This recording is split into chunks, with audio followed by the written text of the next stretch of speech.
Can you hear me from here? Good? Okay. Okay. So, people who do research try different things. We try them on a small scale in a laboratory, often at a university, and then other people out in industry or in other parts of the world end up taking those ideas and doing wonderful things with them. In my own experience, early in my career, developed procedural textures to create things like this, and then other people took those ideas and started making things like this, the textures in A Perfect Storm or in Lord of the Rings. So there's this interesting path where our job is to find out how to find that first possibility that something could happen and then hand it off. So for example, I did some work in the 1990s in interactive procedural facial expression, and then that got used in a number of places, for example, as Sims, to create procedural facial animation. So my view of the world, whether it's for making products or making a world that's better for disadvantaged people or for education, is let's find ways of doing things and then hand them off to other people to take them to the next step. So the question that I ask myself always is, what will the future look like? Maybe it'll look like this. I don't know. But of course it's tricky because, as Yoda once said, always in motion is the future. And therefore it's very, very difficult to know what it's going to be. For example, in 1965, the Western Electric Company came up with this brilliant idea. They said, why don't we cross a television with a telephone? And they came up with this idea for a product. And now, it was a good idea, but it was very, very far ahead of its time, and the necessary infrastructure to do this didn't exist, and people ended up not using it, except, of course, eventually they were proven correct about 44 years later, because now we have crossed a television with a telephone. But it looks very different in today's world than it did in 1965. So our job is just come up with things. Sometimes it'll take almost half a century. Sometimes it'll take only 5 years. The goal is to keep figuring out not just how to come up with things, but how will people really use them. So my talk today is describing not so much how we create the technology, but more how will people use user interfaces in the future. What are the needs of people who are not technologists, who don't care how it works, but just want to communicate with each other. And for that, it turns out that you need to look for advice not just from technologists, but from other people as well. So Alan Kay once rather famously said, the best way to predict the future is to invent it. Because once you actually see it happening, then people really understand what you're talking about. Just talking about something doesn't mean very much. But for example, when Alan started creating mock-ups of the Dynabook, which eventually turned into the notebook computers and then the iPads that we have today, he started building things starting in 1968, and people could start seeing what he was talking about.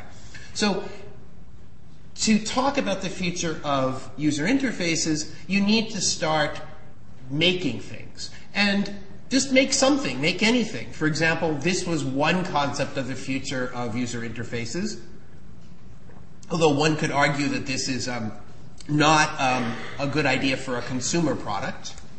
But it gives you a sense of I do something and cyberspace appears in front of me.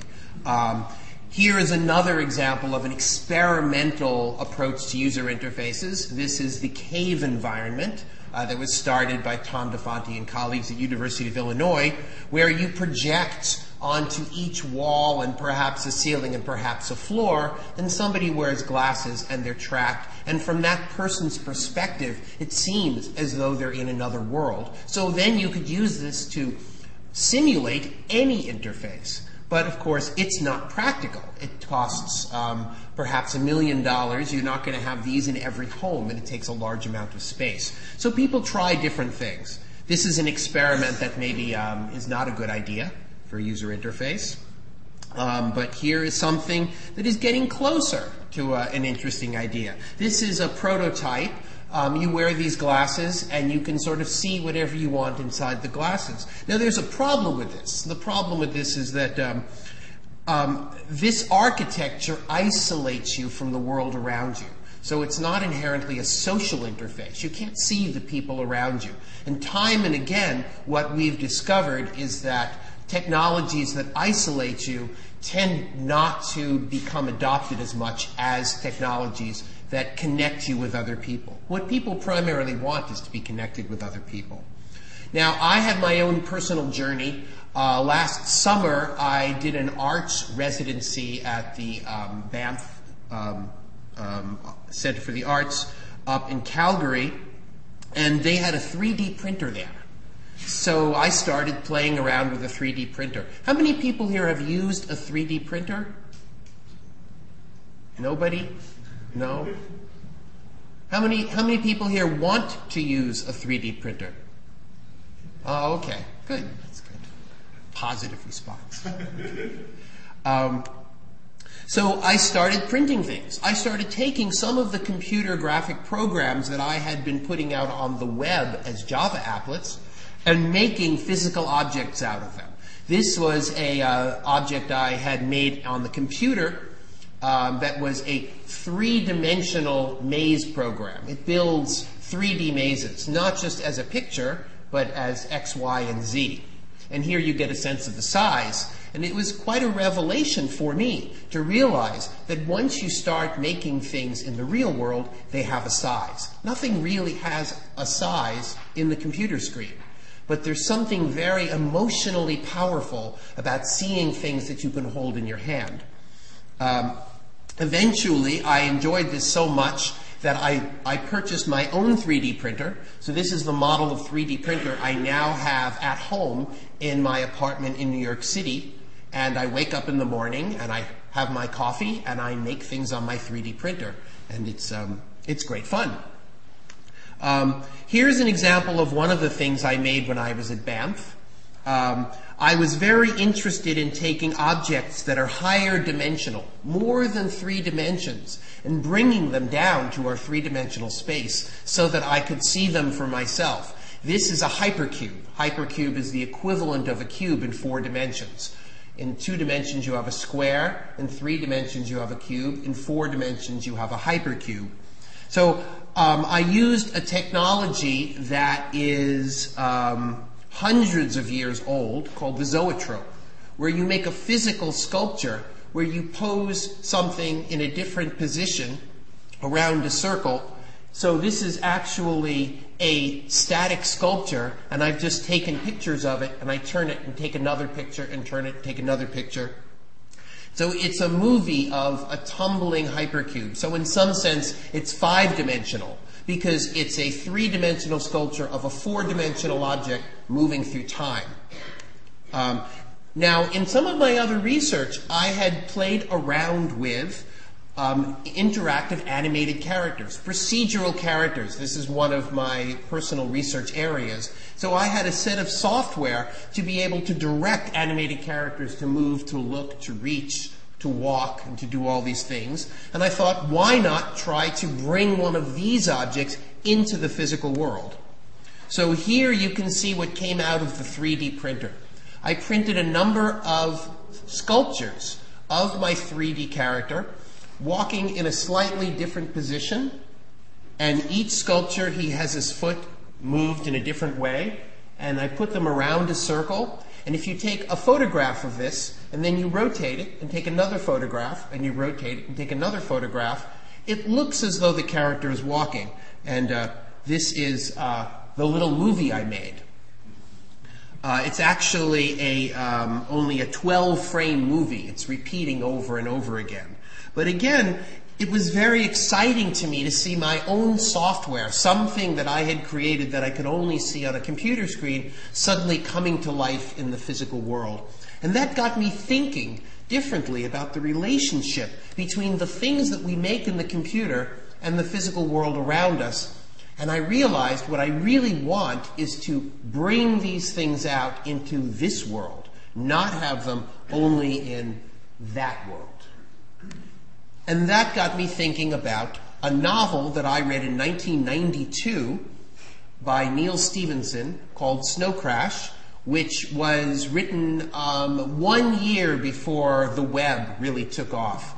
And Neil Stephenson's concept of how we will all talk to each other in computer networks is that there will be physical representations of us inside of a virtual reality. And our experience of interacting with each other will be a physical embodied experience, but a virtual one. And then people have started to create things like this that are reminiscent of this, for example, Second Life. But the thing that Neil Stephenson really pointed out, and that we don't have now on the web, is that a lot of what we care about when we interact with each other is body language, facial expression, looking at other people. And we tend to lose that when we start looking at computer screens and abstracting things. So this combination of bringing my own computer graphics into the physical world and reading about this desire to have a truly human-centered way of thinking about computer networking led me to start thinking about other things. For example, Arthur C. Clarke, who was the great science fiction writer and visionary, pointed out that there are different levels of success of a technology. The successful technology is not the one where you're focused on how it works. The successful technology is the one that works in this incredibly beautiful way. And in fact, any sufficiently advanced technology, he said, is indistinguishable from magic. And this is a very profound statement. When we drive our cars, we don't think about we're accessing the automobile. We think, no, I'm going from here to there. We think about what we do. The car is successful to the point where it's magic. I am focused on how I use it, not on how it works. This wasn't always true. In the early days of the automobile, you had to be an expert mechanic to use a car. And then eventually the technology matured. Similarly, the telephone is not something that has, for most of its history, called attention to itself. You talk to your friend. The fact that you're using a telephone isn't the focus. This means it's a successful technology. Now, in my own personal opinion, Arthur C. Clarke influenced the individual who I think arguably has had the greatest impact on the new generation that's just growing up, on how they think about user interfaces. And that's this individual on the right here. This individual is the person who wrote the book that probably has changed series of books, children's view of how they should interact with the world around them. She wrote the Harry Potter books. This is J.K. Rowling. And the interesting thing about the Harry Potter books is that they say technology is magic. What do I want? Not how does it work, but what do I want? I want to have a newspaper where the people in the newspaper wave at me. I want to be able to take out a map and look at the piece of paper on the map and see the footsteps of where people are walking. I just want things that make sense to me in my social interaction with the people that I'm communicating with. Now, when J.K. Rowling first talked about these concepts in 1998, of the newspaper that waves at you, or the map that has the footsteps that shows you where people are, it was just considered fantasy. She's writing about magic for children, and people didn't take it seriously. However, today we live in a world where the newspapers can wave at you, and you can look at a map and see where people are. So the actual world that we live in today was predicted by a writer who was writing just about the ultimate user interfaces, the user interfaces that are simply magical. And I think that's a very profound statement. Don't start with how it works. Start with how do people work. The technology will catch up. One person who got this right in 1977 was George Lucas in his early Star Wars movies, the good ones.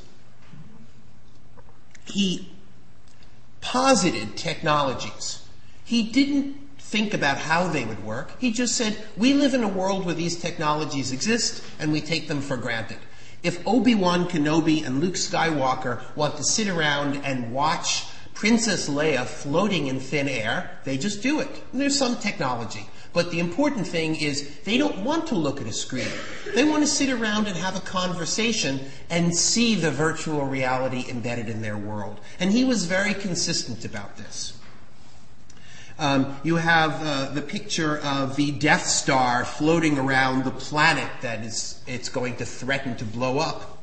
And the people looking at this are just standing around watching a display that's floating in the middle of the room. They're not looking at a screen. They're not breaking their social groups. They're still standing next to each other, just the way they would in their lives, and seeing the reality existing in the lives. And similarly, when George Lucas portrays a game, like a chess-like game, he shows C-3PO and the Wookiee playing a game that somehow is projected into their own world. So the virtual goes into the physical. This right here reminds me very much of what I was trying to do. First, by creating procedurally animated characters that I could animate in real time. And next, by saying, I'm going to put these in the physical world with my 3D printer. The difference is that I have to wait for my 3D printer. This is happening instantaneously. And again, it's magic. He doesn't say how it works, but he says it's what we want. So in the last decade, a number of people have tried to do things like this. I did a project at NYU with my colleague Jeff Hahn. The two of us created something that we called Challah Dust, in which we would scan through the dust in the air. And as we scanned through the dust in the air with an infrared laser, the infrared laser would hit a particle of dust. And if it was a particle of dust that we thought was interesting, we would flash a visible laser. And so we would scan through the volume and create a three-dimensional sculpture in the air. And here are some of our experiments in doing that. And then you'd scan this over and you'd see the next little bit and the next little bit. One nice thing about this is that in this kind of display, you can put your hand right through the display. There's no wall stopping you. It's not inside of something. So in fact, I could be talking to a person and the display could be between us. So this was our attempt to start trying to create these virtual realities that existed in our own physical reality. Note that it's the opposite of what Neal Stephenson was saying in Snow Crash. Neal Stephenson was saying, we will all go into a virtual reality and then recreate our physical selves there. And this is the same vision that showed up, for example, in Tron in 1982, and other films, that we will recreate ourselves in a virtual reality. But no, there's this notion here that, no, bring the virtual reality to our physical world. And other people have tried to do similar things. This is some work that's at University of Southern California at the ICT group, where they have a rapidly spinning mirror and a projector that projects 15,000 frames per second. And as it's spinning, each person around the room is seeing a different view of this head. And so the person seems to be floating in space and they can make eye contact with people. Unfortunately, you cannot put your hand through this. Otherwise, you would destroy the display and you would definitely destroy your hand. So this is not completely immersive in the physical world. This is a shot from a TV show from last year, 2009. This was a TV show called Dollhouse that was created by Joss Whedon. And this is a scene of two mad scientists in love. And they do what mad scientists in love do. They look at floating brains floating in space between them as a means of flirting. And here, if you watch the video, there's all this sparkling stuff that's going through the air. And it's clear that what they're suggesting is a consumer version of something like our Challah Dust display. Something in that base is lighting up particles in the air and making them glow and changing them through time. So again, it's this notion that this just exists in the world around us. Now, when we look around and we say, how are we going to know what the future of interfaces looks like? Who do we look toward? Well, we could look toward people who are building things in the laboratory, but it's also interesting to look toward what's happening in popular culture. I'm going to show you a series of videos. And these videos are all on YouTube. So they're all places everybody can see them. This is an excerpt from a recent computer game called Heavy Rain. And in this game, there's this idea that this man is interacting with a future version of a desktop interface in his office.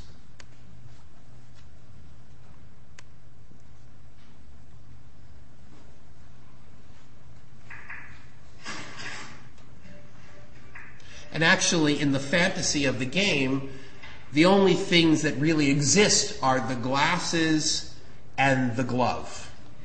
And the glove gives a high quality version of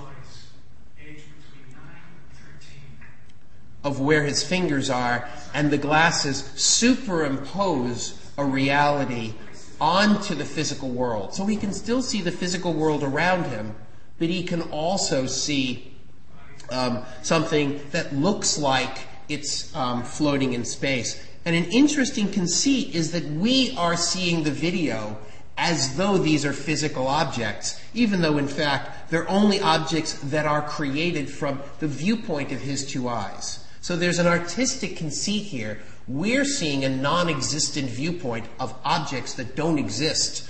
So we're invited into this consensual illusion. One of my favorite videos along the lines of these virtual worlds that only exist in people's minds is a very, very romantic video that's about a man who is creating a virtual world for the woman he loves. And I'm going to show you an excerpt. This man is engaged in the process of saying, I love this woman so much, I'm going to make an entire world for her to live in. And here you're going to see what amounts to a copy and paste operation. So you've all done copy and paste operations, but this is the idea of what that might be like if instead of a document, you're doing it with the entire reality.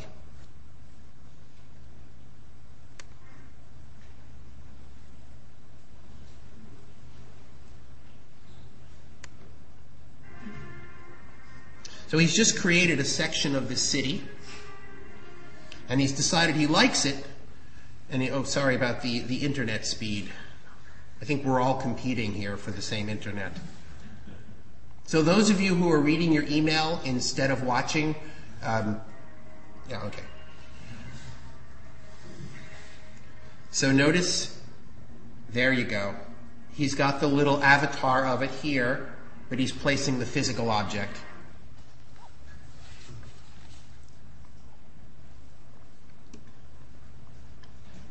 Sorry about this. Worked fine this morning before the room filled up.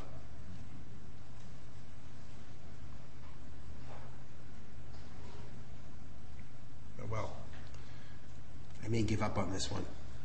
Too bad. Okay. You can Google for it, that's right. World Builder. High quality. Okay. Right, and so here's an interesting example of a man who is actually standing in the middle of downtown Tokyo.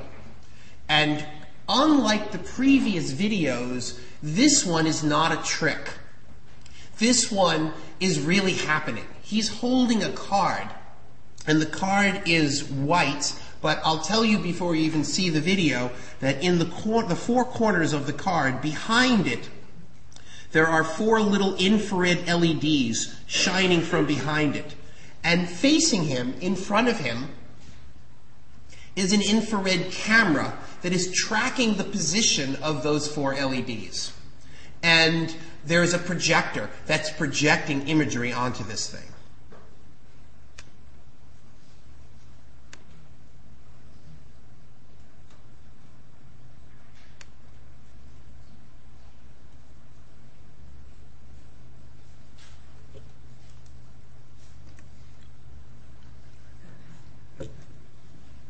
Maybe everyone who just Googled World Builder and is watching it on YouTube should stop. Yeah. Yeah, the internet connection here is actually fine, except for all the people competing with it. So this morning it was actually going very well. Well, maybe I'll just show brief excerpts of these videos. What you're going to see, and if I have to abandon it, I'll abandon it, is he also has an infrared marker, an infrared light on the little marker he's holding. So the camera can also see where his pen tip is. And as he's drawing things, the computer is actually recreating everything he's drawing, and you're seeing the thing going out to the system, back from the camera, and back in through the projector onto the card. And once he draws it, he's created a coordinate system for the objects, and so as he moves the card, the objects move with the card. Wow, this is really bad. This is definitely not as good as it was before. That's too bad. You could also try turning down the resolution from 480 to 270. All right. Let's see, which one is that? This one right here. Let's go down to here and see what happens.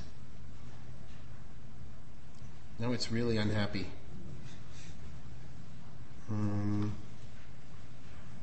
We go that way.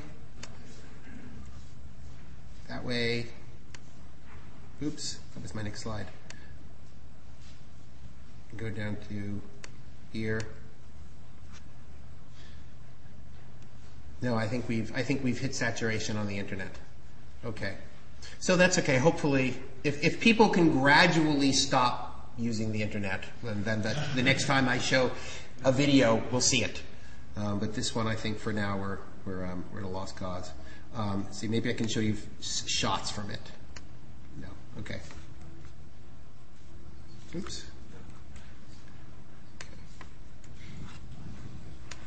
Okay. So there's nothing surprising about that video, except for the fact that in order for it to work, you need a camera, you need a projector, you need a special card. It's fun, but it's not part of our daily lives. It's part of a special magic show setup. So how could we make something that's part of our everyday world? Let me just try one more time to see if that works. Maybe if people have stopped using the internet for a bit. I'm being an optimist. But now it's really not working. Now somehow my browser got confused. Oh well. So maybe we can start putting information directly into our brains. Maybe we can start wiring things into our heads. Okay. Something's wrong. My computer is now freaked out. Hold on. Let's reload this so we don't have any problems.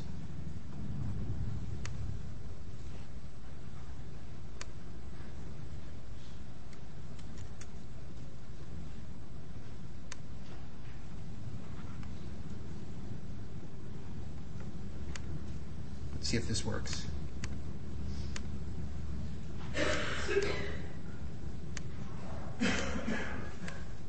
Oh well. We'll see how it goes. So those of you who saw The Matrix, how many people saw The Matrix?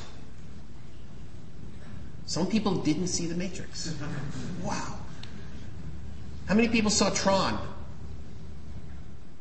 How many people saw Star Wars? How many people saw Avatar? Not everyone. There are people who didn't see Avatar. How many people have not seen a movie? Okay, all right. Just curious. Now let's go back.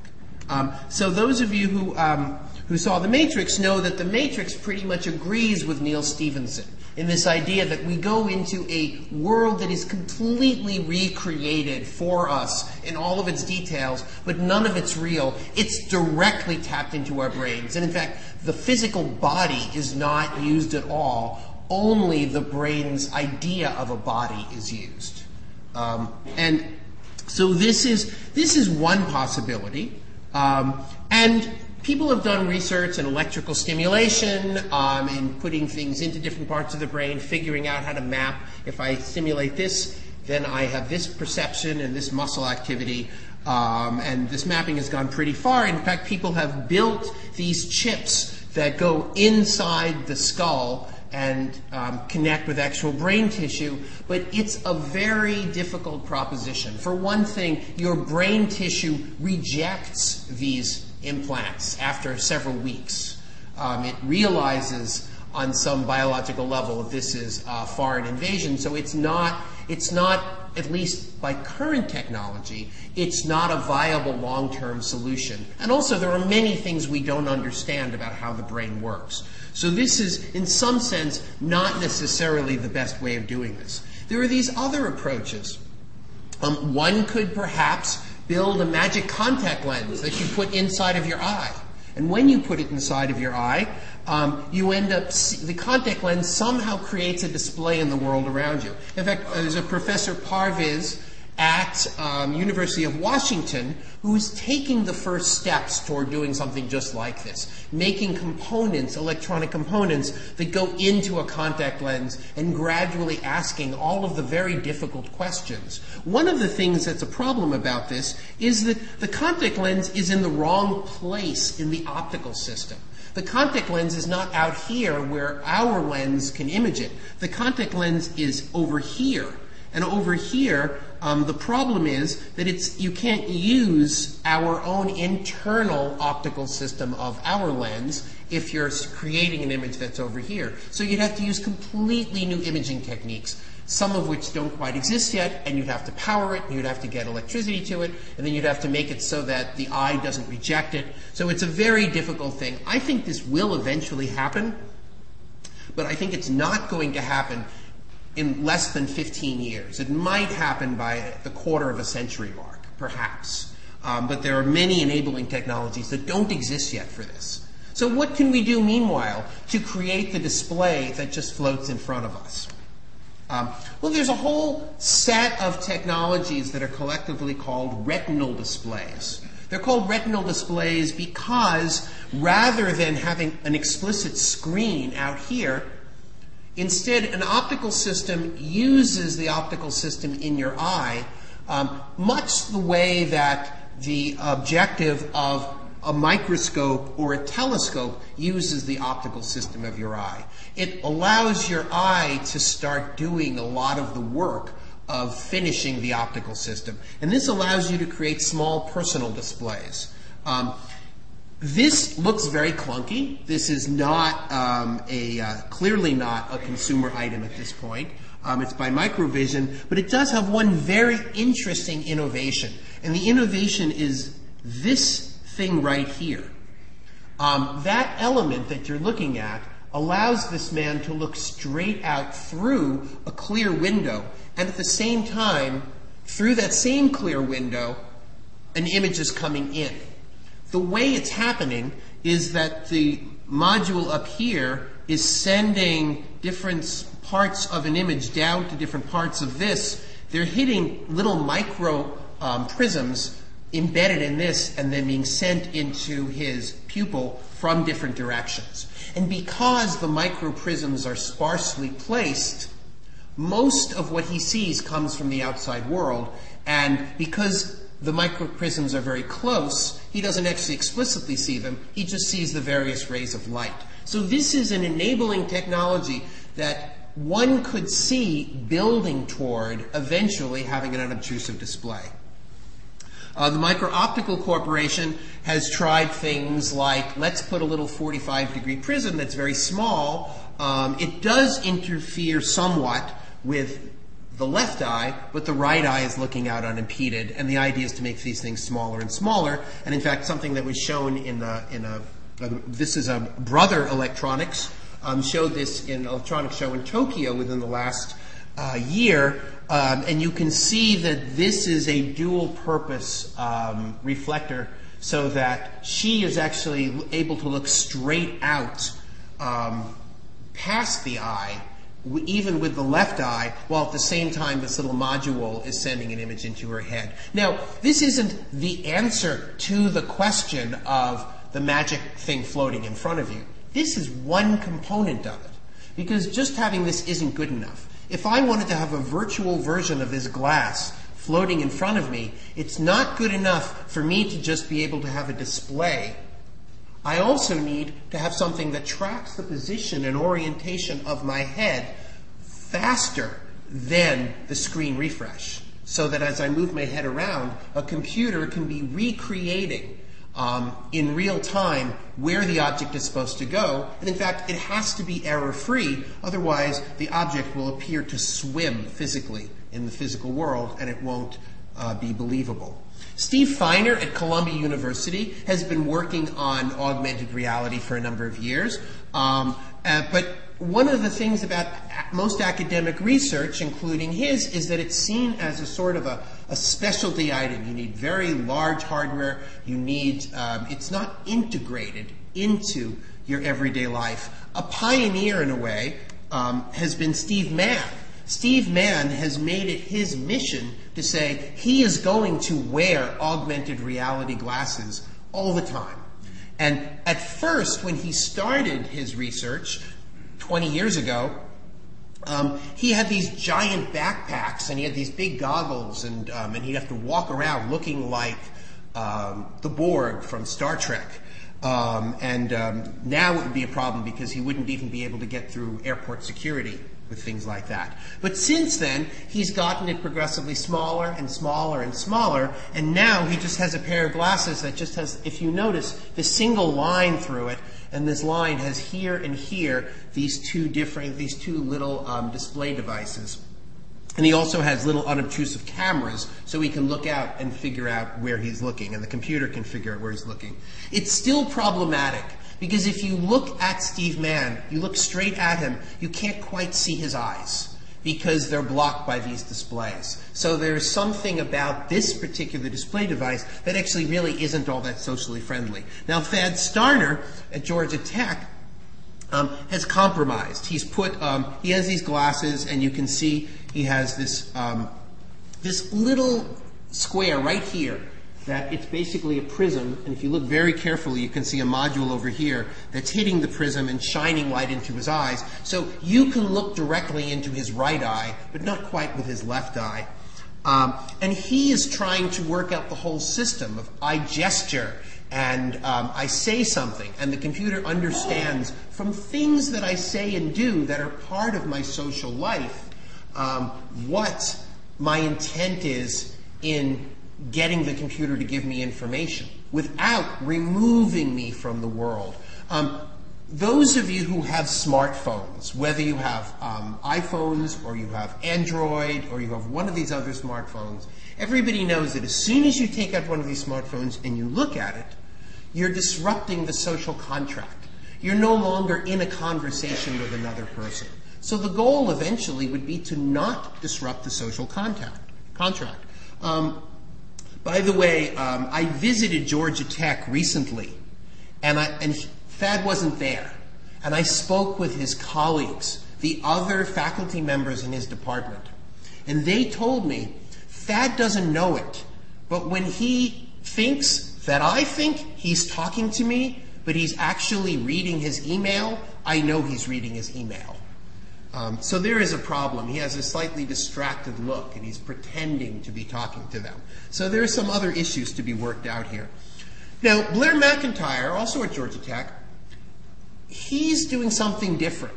He's not trying to use futuristic devices. He's trying to use smartphones. But he's trying to integrate a network of smartphones into the social world around us to create an affordable infrastructure for people superimposing a virtual world on our real world. And that leads me to what I think is the crucial reason that now, 2011, is the right time to be looking at these things. 2006 wasn't the right time, 2001 wasn't the right time, 2008 wasn't the right time, but now is the right time. Because every technology has its moment when everything comes together. In 2001, Microsoft attempted to get the world to use tablets, and they came up with a perfectly fine device. There's nothing wrong with the tablet PC. It's actually a very functional and very powerful device. But the problem is, it did not solve a problem that people understood to be part of their lives. It was just a brilliant piece of technology. It wasn't the answer to people's questions. Then, of course, 8 years later, Apple Computer came out with a device which in many ways is similar, and millions of people desperately wanted it. What had happened in those intermediate 8 years was that Apple Computer created a need. They created a need by building the iPhone, by having people learn to use multi-touch gestures, by creating the App Store and iTunes, and building an infrastructure of desire. And I think now we have a cultural game-changing moment for augmented reality, and that is that augmented reality, having arrived on smartphones, means that people now know why they want it. In fact, they ask the one question that everybody across their political orientation or cultural orientation all wants, which is, where can I find pizza? You can take your smartphone now and you can hold it up to the world and find out where is the thing that you want. And now suddenly you're seeing articles in newspapers and magazines for non-technical people using the phrase augmented reality. People get it now. So what will these things look like? Well, there was a time when this was the only way you could have a hands-free headset. There was a kind of geek chic of having these things. They were big, they were clunky, but I'm wearing my tech. But now we're starting to get to the point where people are putting these tiny little things here, and they're becoming part of fashion. Now, I'd like to point out they're not becoming invisible. Invisible is the technology that you don't like that people know you have. When you have a hearing aid, you want it to be invisible because you feel, I don't want people to know that there's a problem. But being able to talk to someone who's not there without using your hands is not a problem to hide. It's a superpower to show off. So it's starting to become fashion. This is the jawbone. It's becoming a fashion object. And I think we need to create fashion objects for this to work. So, for example, maybe we create something that looks like this. And this is actually perfectly doable with today's technology.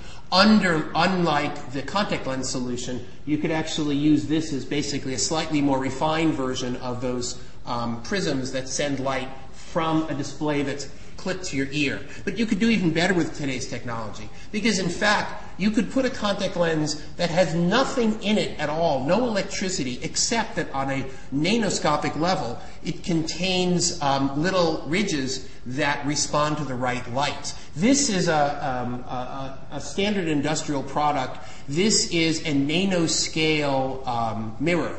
If you send a laser light or any collimated light of the right frequency in a right direction, it will either reflect it or it will refract it in a known direction. So in fact, you could take a contact lens and you could, at a nanoscopic scale, embed the right stuff into it, and it wouldn't interfere with your ability to see right through it because it's smaller than the wavelength of a visible light. However, then you could have a form factor that looks like this, more or less, or around the ear is clipped to that. In fact, it could even look like this. The only important thing is that the little thing that's sending the light to the contact lens has a clear line of sight, and then what you would see when you look out is whatever virtual reality you want to see in front of you. And then you could do things like start walking around and automatically identifying who people are, for example. You try to do this with a smartphone, it's not so great. If you hold up your smartphone to someone's face, they know you don't know who they are. But if you are just looking at them and your little display, like in RoboCop, shows it, then it's fine. This is an interesting little video made by a, oops, so the videos aren't working now. Maybe they are. Okay, we'll see if this one runs. I'll just show you a minute of this. So this is a student who created a fantasy of the interface he would like.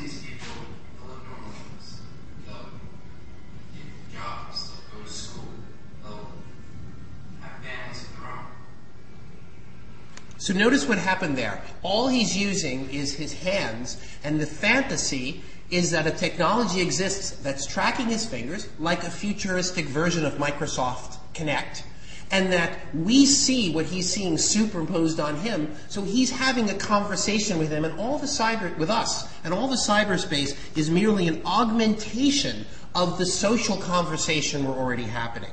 So this is a much more interesting view. I'm going to show a very quick video of, just to be fair, an example of somebody showing a video where it really all goes wrong. So this is the technology in a world where we have augmented reality everywhere.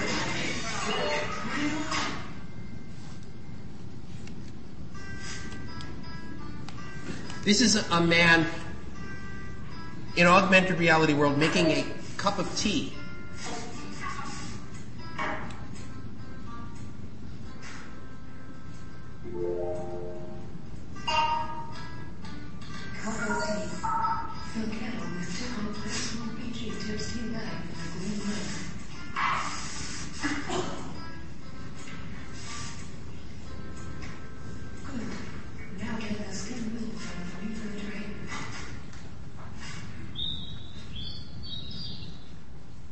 If you notice carefully, there's actually a sign there of all the little things that says Real World Meetup this weekend, like people who are somehow still stuck in the real world.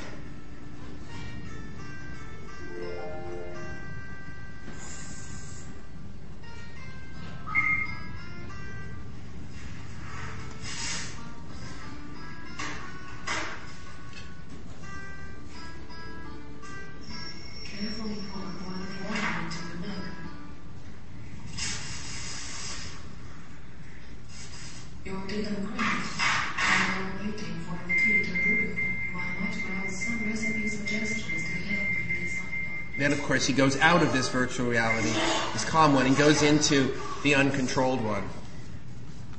All right. So things aren't always.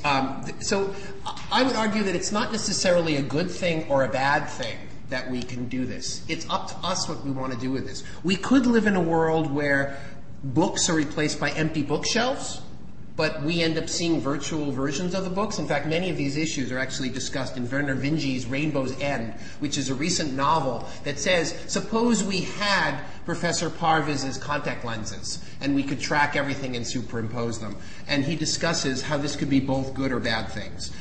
There are technical challenges that I hope some people in this room would be interested in. For example, being able to track people with no latency. This is, at its longest dimension, 1 centimeter long. And this object here is able to do 3 dimensions of orientation and 3 dimensions of position through accelerometers and electronic gyroscopes in a package that's about this big, the longest dimension, the difference between the space between my 2 fingers. And it can do this plenty fast enough to track your head, and it could fit into something about the size of that little jawbone display. And to avoid longer-term drift, you could have tiny little cameras that actually are doing, in the background, long-term absolute tracking. So between these 2 things, we could have a very low-latency, high-speed update of exactly where position orientation is, superimpose that with the display. So we could do this, and I'm actually working on things like this now. In our lab, our students are working, I have colleagues that I'm working with at MIT, and we're doing different parts of this together. But to me, the interesting questions are then, once you have the technology where every one of us can see Princess Leia in a beam of light, while we're talking to each other, where when I want a virtual object, I just go ahead and I use a SketchUp-like interface and say it's there, and I go to sleep the next morning and I wake up and my 3D printer has printed it. Socially, it was there the moment I created it. When we live in that world where we won't need physical signs because virtual signs will be superimposed in the language we want, customized for us in the physical world around us, and when these screens get gradually replaced by a social reality that's enhanced, what do we want to do with it? This is the hard question. What are the social questions, the economic questions, the questions for the digital divide? How do we help education with these things? And so what kinds of new genres and art forms? Will there be things that are beyond movies and books and games? Something else entirely that we can start working on, some new art forms or ways of participating with each other. And what kind of future will we make? That's the interesting question, and that's the question I'd like to leave you with. Thank you.